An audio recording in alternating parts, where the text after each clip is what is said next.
Hey guys, what's going on? Fat Boy here from Zergrino Sports, and today's video is a bit different.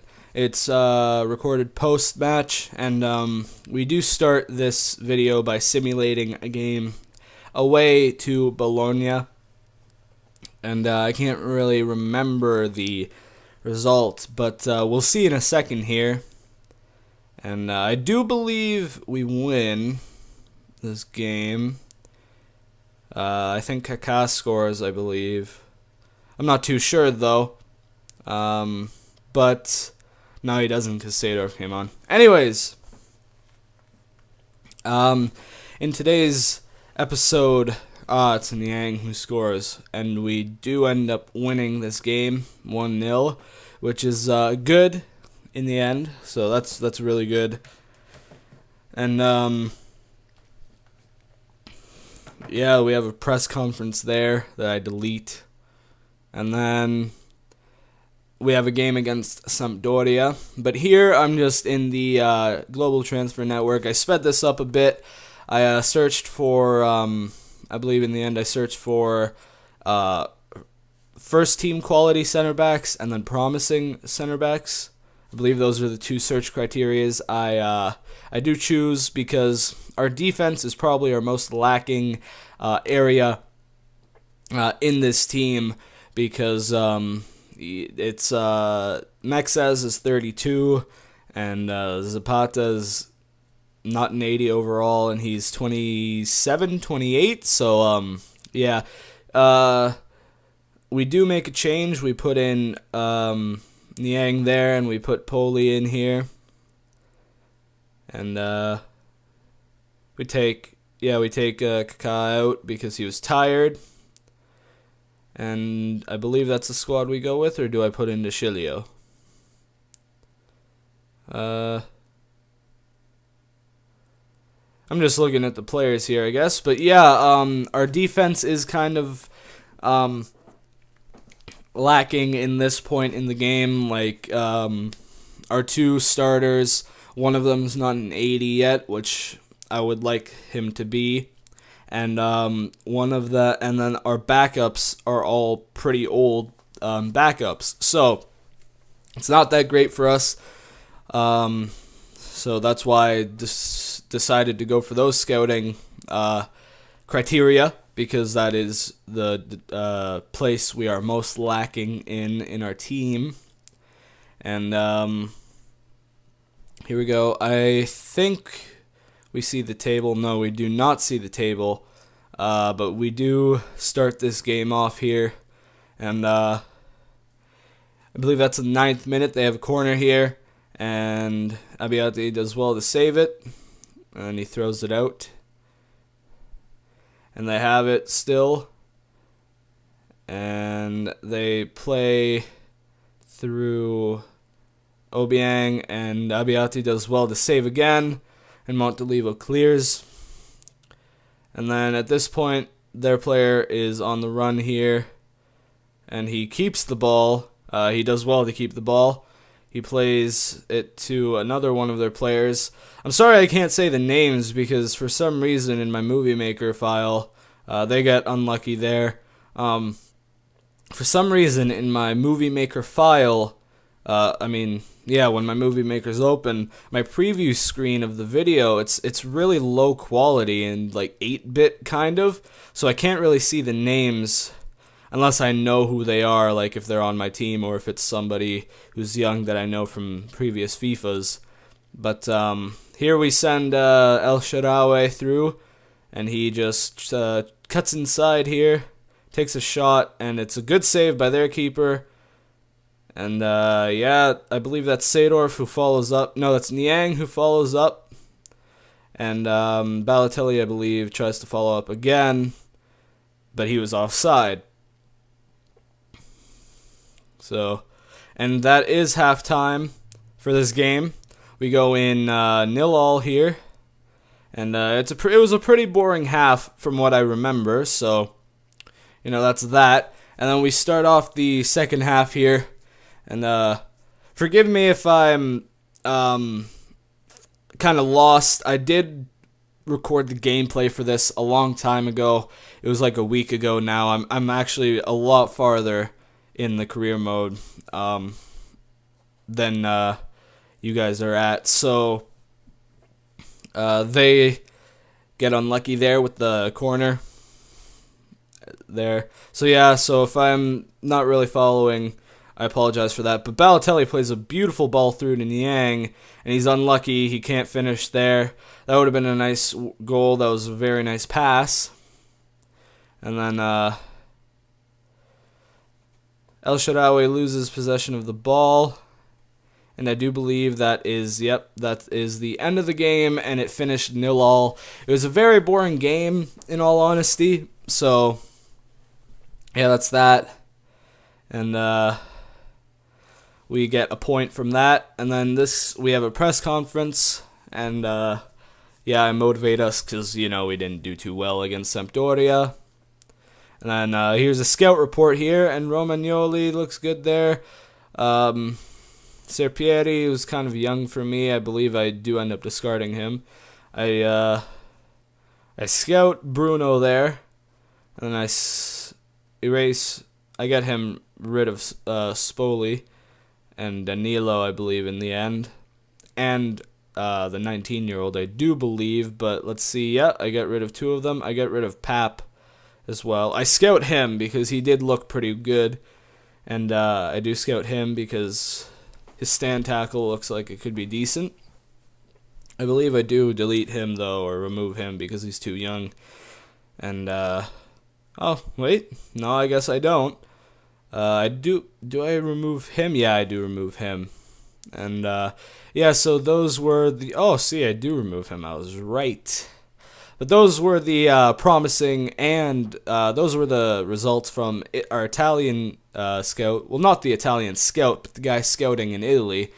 And then we go into this match against Zenit in the Champions League. We are at home against them, and this is our second game. We're coming off a win against Olympiacos in the previous Champions League fixture.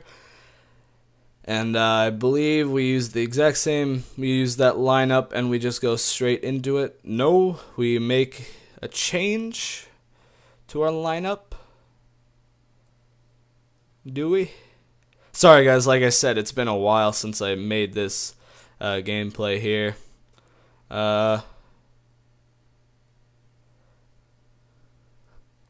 see, we do leave it. But yeah, so we go into this game against Zenit, and I was feeling confident at the time because Zenit, we were at home, and Zenit aren't as good as Milan. I'd like to think, considering I am a fan of Milan, but I was also doubtful because I couldn't score against Sampdoria, so I was kind of meh going into this game, but Montolivo sends El Shaarawy through, and he's unlucky with his touch. Excuse me. And he can't make anything of it. But Balotelli does some good footwork, sends Montolivo through. Montolivo shoots, gets blocked, and then he gets the rebound in. And we score, and we are up 1-0 against Zenit in the 20th minute, I do believe. It's pretty weird, the, resolution.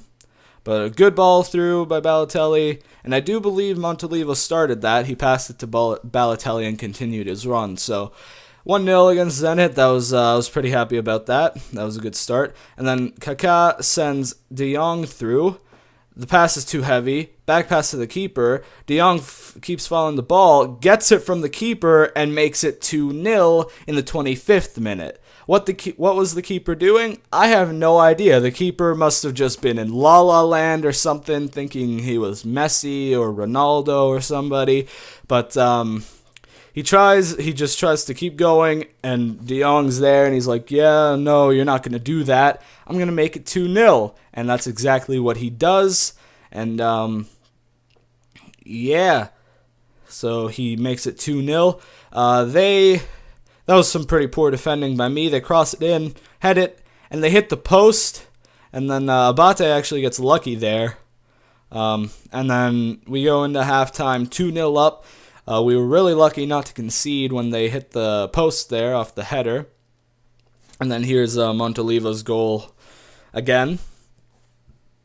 And then, yeah, so we were playing pretty well. We were the better team in the first half, so we deserved the lead. And at this point, I was just hoping to build on the lead and, frankly, just not concede because I wasn't doing too well defensively. There's a cross that amounts to nothing in the end. Their keeper did well to come out and grab it. And at the time, I wasn't defending too well, so I was just hoping, like, don't concede. And then De Jong passes it to El Shaarawy, who shoots, and he's not very far wide. You'll see in the replay here, when he shoots, he's not, like, off by the mark by very much. I should have probably just kept running with De Jong and then shot it because he did have a gap in the defense to work with, but I thought I'd try and share the spoils with El Shaarawy. But at this point, I bring on Seedorf and Poli, and just to get some fresh legs to help us do better, I guess. And yeah, so they come on.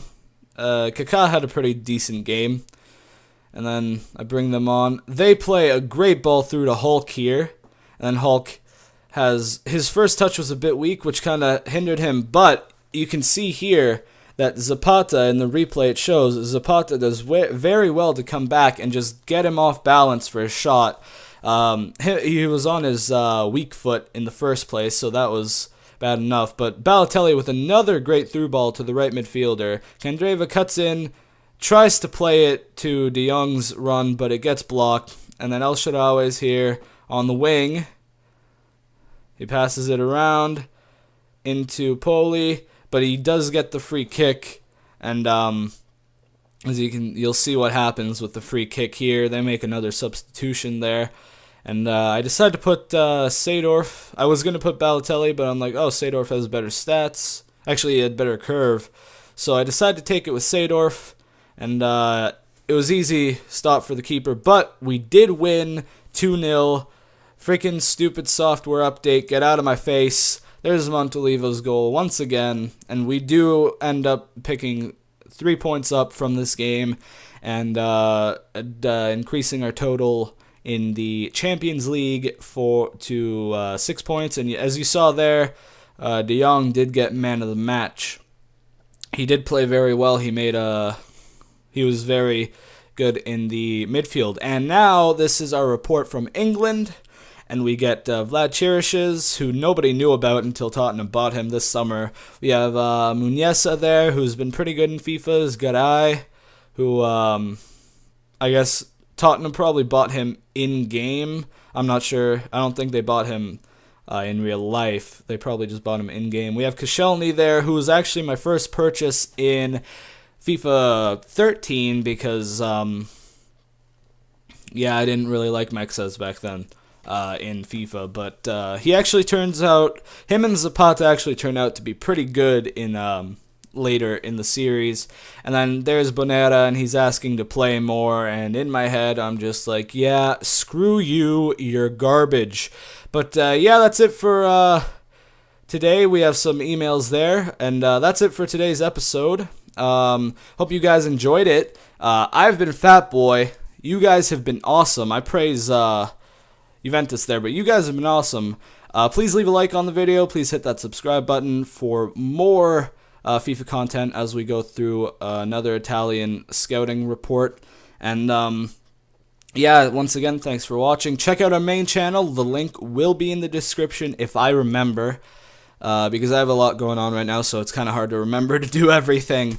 But yeah, thanks again for watching, obviously. And here I'm just going through, I see Romagnoli's stats, and they're actually very appealing. And but you guys will have to see if I end up getting him, and you'll have to tune in for the next episode to see the game against Juventus.